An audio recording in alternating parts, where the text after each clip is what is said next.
ഇപ്പോഴത്തെ ലൈഫ് സ്റ്റൈലിൽ നമ്മൾ നോക്കുന്നത് ചീപ്പ് പ്രൊഡക്റ്റ് അല്ല, എന്ന് പറഞ്ഞാൽ അഫോർഡബിൾ പ്രൈസ്. ആ പ്രൈസിന് മേടിക്കാമെന്ന് വെച്ചാൽ പ്രൊഡക്റ്റും ഉണ്ട്, കുറച്ചും കൂടി വില കൂടിയതുണ്ട്, ഹൈ വാല്യൂ ഉണ്ട്. 3 ടൈപ്പിൽ ഏത് പ്രൊഡക്റ്റ് ഏത് രീതി നോക്കിയാലും ഏത് സാധനമാണെങ്കിൽ 3 ടൈപ്പ് കാണും.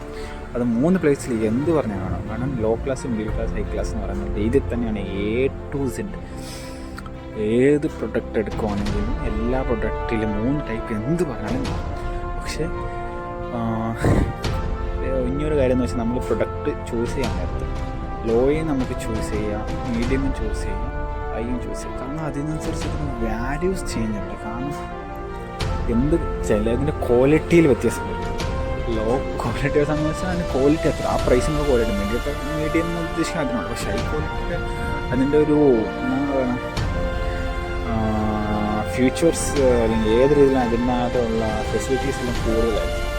അത് എന്ത് സാധനമാണ് A to Z നമ്മളിടുന്ന എല്ലാ കാര്യത്തിലും അതെ അതിൻ്റെതായ ബ്രാൻഡിങ്ങിൽ വിടും, അതനുസരിച്ച് റേറ്റിംഗ് കൂടും. അല്ലാത്ത കാര്യങ്ങൾ നോക്കുകയാണെങ്കിൽ ഹൈ ക്വാളിറ്റി വാല്യൂ ഉണ്ട്. ആസ് ലൈഫ് എക്സ്പീരിയൻസ് കൂടി ഞാൻ മനസ്സിലാക്കി. അങ്ങനെയായിരിക്കും എനിക്കൊരു മിസ്റ്റേക്ക് ഇല്ല. ഇപ്പം എക്സാമ്പിൾ ഇപ്പം നമ്മൾ എന്തായാലും നമ്മളിപ്പോൾ എക്സാമ്പിൾ എടുക്കുകയാണെങ്കിൽ എല്ലാവരും ഫേസ് ലുക്കിങ് ഗെയിമിങ്ങായിട്ട് ഫോക്കസ് ചെയ്യുന്നുണ്ട്.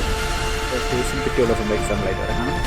കാരണം ലുക്കിന് എല്ലാവരും അത്രയും ഇമ്പോർട്ടൻറ്റ് കൊടുക്കുന്നത്. അതേ സമയത്ത് ഷേവിങ് സെറ്റ് ആവും, ഫേസ് ക്രീംസ് ആവും, ഹെയർ ഓയിൽസ് ആവാം, അതിനെല്ലാം പല ബ്രാൻഡ് വില കൂടുതലും കുറഞ്ഞു. പക്ഷേ വില കുറഞ്ഞതിൻ്റെ കാര്യം എന്ന് വെച്ചാൽ എൻ്റെ സൈഡ് എഫക്റ്റ് നമുക്കൊന്നും പറയാൻ പറ്റില്ല. ഹൈ വാല്യൂ ഉള്ളതിൻ്റെ കുറച്ചൊരു എന്നാണ് പറഞ്ഞാൽ ഇപ്പോൾ നമുക്കത് വിടാം. എക്സാമ്പിൾ ഷേവിങ് സെറ്റ് എടുക്കുക, ബോയ്സിൻ്റെ മെൻസിന് പറയുകയാണെങ്കിൽ ബ്രാൻഡഡ് സാധനമുണ്ട്, ലോ ക്വാളിറ്റി സാധനം യൂസ് ആൻഡ് ത്രോ ഉണ്ട്. കാരണം ബ്രാൻഡ് ഉപയോഗിക്കുന്നതിൻ്റെ വ്യത്യാസം അത് യൂസ് ചെയ്തവർക്ക് മനസ്സിലാവും. 2 യൂസ് ചെയ്താലേ ലൈഫിൽ ഏതാണെങ്കിലും 2 യൂസ് ചെയ്താലേ നമുക്കതിൻ്റെ ബെനിഫിറ്റ് മനസ്സിലാകത്തുള്ളൂ. അല്ലാണ്ട് ഒരിക്കലും അത് മനസ്സിലാകത്തില്ല. എക്സാമ്പിൾ തന്നാണ്. അപ്പോൾ ലോ ക്ലാസ്സിൻ്റെ എന്താ സൈഡ് എഫക്റ്റ്, ഹൈ ക്ലാസ്സിൻ്റെ ക്വാളിറ്റി എന്താ. ഒന്നിൽ നല്ല ഉപയോഗിച്ചിട്ട് ചീത്തത് ഉപയോഗിക്കണം, ചീത്തത് ഉപയോഗിക്കണം, ചീത്ത ഉപയോഗിച്ചിട്ട് നല്ലത് ഉപയോഗിക്കണം. അത് ലൈഫിൽ എന്ത് കാര്യത്തിലാണെങ്കിലും എന്നാലേ അതിൻ്റെ വാല്യൂ നമുക്ക് മനസ്സിലാകത്തുള്ളൂ.